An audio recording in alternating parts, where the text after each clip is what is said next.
the Kawasaki, and I look for a great summer out of Tim Ferry. Watching from our Honda Skycam, the one thing you don't want to do is give Ricky Carmichael any kind of an edge, because he'll pounce all over that, and he's doing that right now, trying to open up a bit of a lead over James Stewart. Well, you see him coming up this huge hill here, big double into this turn, and the key is to get on the brakes just like Carmichael did. That's the closest I've seen anybody take that turn. Carmichael leads with Stewart Alessi. Is the passion for two wheels in your blood? Well, now you can get all the breaking news, in-depth analysis, and more with the Motorcycle Racing Report, only at speedtv.com, keyword green, presented by Kawasaki. Watching from our onboard camera, Kyle Partridge carrying that for us. There's Tim Ferry and Kevin Windham right behind him. He's running in fifth. The first we've had a chance to spot number 14. And right there with Windham and Ferry, both of these guys historically have been some of our greatest motocross riders, just tenacious all summer, and they just got a lot of wins between these two riders, and Mike Alessi's got the big boys right behind him. About halfway through the Supercross season, Kevin Windham changed up things with his trainer, changed up his diet, a bunch of different things, and it really made a difference for him. Tail end of Supercross. Oh, look at this! Down goes Carmichael! Right out of the lead. Oh, he's just going to hang on.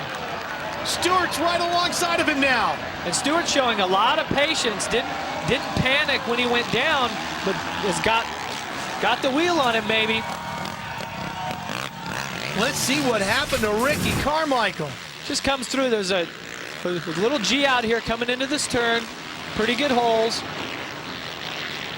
Oh, and he actually lost the rear tire coming in, and that tells me that he probably tried to get on the throttle a little early right here. See, he's going to hit the bumps, set down into the turn. Probably that was on braking, maybe come in a little hot, got the rear tire out and just slid over, but fortunately did not stall the engine, kept the bike going. He's still in the hunt for the lead. And look at that, Jeff. He even started to open up a gap already over James Stewart, as you see our motocross.com field summary across the top of your screen. Well, one of the things about motocross here, as opposed to supercross, is that these 450 four-stroke machines put off so much roost, and the gap that Stewart was at there is just enough to stay out of the roost. That lets me know that he's not going to pressure it. He knows it's a long summer, it's a long first moto, there's still a second moto. He's going to be a little patient here, and try to make the move later on. The battle for fourth now as Kevin Windham on the number 14 Honda gets inside the KTM of Alessi and puts Mike back to fifth. Well, I'm talking about that roost. Eventually, you want to stay out of the roost. You want to get on by the rider. And right here, Carmichael's got the lead. Whoa! Carmichael again with a huge bobble. Huge mistake, and just strength and fitness is how he was able to keep that bike on two wheels. Maybe a little luck involved there. But see, if I'm Stewart and I caught that, I know that, okay, Ricky might be a little bit rusty at this point. Let's take a replay. He comes in, G's out, hits a couple bumps, and the bike just totally got out of shape. Carmichael managed to keep it on there. I'm sure he's been in that position more than once in his career, and now he picks right back up and gets back on the gas. How much of that is luck and how much of that is rider skill or strength and conditioning? Well, Ricky's always said that the harder you work, the luckier that you are, and I think right there he definitely proved his point. James Stewart right on his tail. See Stewart staying to the left, a lot of roost coming off there, but both these riders very impressive at this point. So patient both of these champions are, and they've raced each other so close so many years. They know each other's strengths, they know each other's weaknesses, so they're going to let this play out here. They're playing a little chess game right now. For a guy who's been focusing on his stock car career, Ricky didn't forget much, did he? No, it's just so amazing that he can take a break here, spend some time with the family and the new babies, have a stock car racing career, all of the media and PR time that he has to give up, and yet he still finds a way to be prepared to come out and battle in the National Motocross Championship at the very top level. As you watch from our Honda Skycam, the motocross.com field summary at the top of your screen, Carmichael continuing to lead James Stewart here at the Honda Hangtown Classic.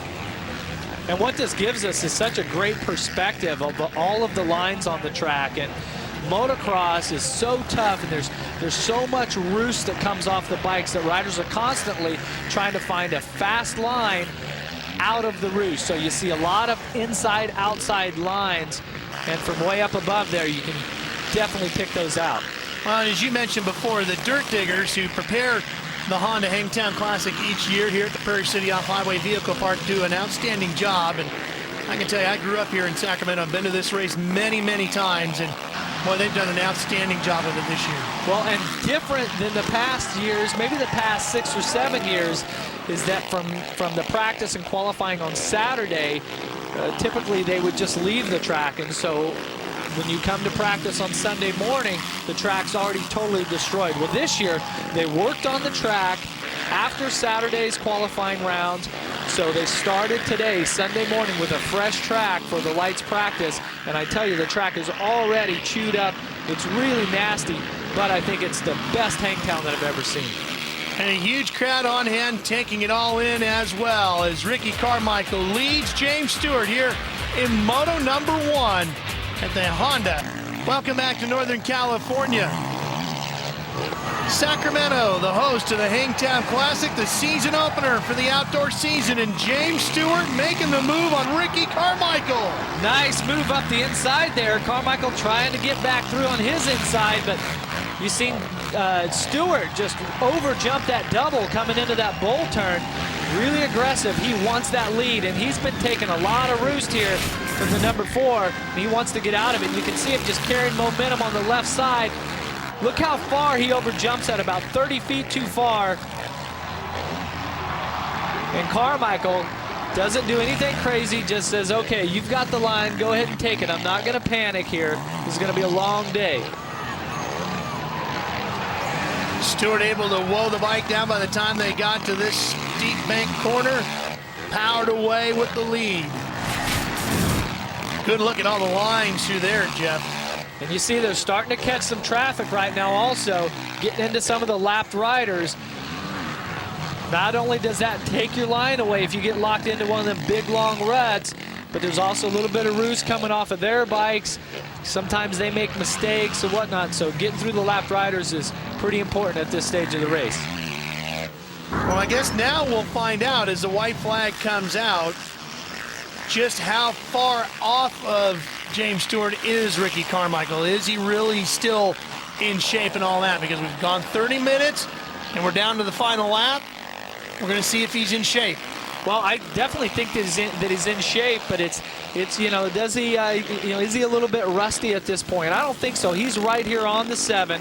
I think he's rode a very smart race. Both these riders actually have been impressed with both of them, and that both riders know that, you know, second is as good as a first at this point. It's the second motor that's really going to count. The last time Ricky rode a Supercross was at Orlando. It's been quite a while. He's been messing around with stock cars. It's been a couple of months since he's been in an actual race with James Stewart, but he sure hasn't forgotten much. Well, and Stewart is totally dialed in at this point, really concentrating. I've been watching Ricky here. He's making little mistakes, like where he'd come into a turn and the front tire would maybe be 3 or 4 inches a little bit higher in the rut than what he wanted, and I've seen him have his feet off maybe a little more than what he wanted to. So at this point, if he's right on Stewart here at the end, I'm still going to be comfortable. I'm still going to be feeling good. And actually right now, he may be putting on a charge to take the lead here in the last quarter of a lap. Here he comes. Carmichael making a run at Stewart. No doubt about it. So now this is when the heart rates are really high. A lot of lactic acid built up in the muscles, a little bit of fatigue setting in, and you got the greatest of all time still pressuring you for this moto win. This thing ain't over yet. And these two just love racing each other. Boy, that battle in Orlando, that final night for Ricky in his Supercross career, was one of the most intense races I've ever seen. And this one, pretty outstanding in its own right on the final lap. Last few corners, riders getting out of the way. Here they come.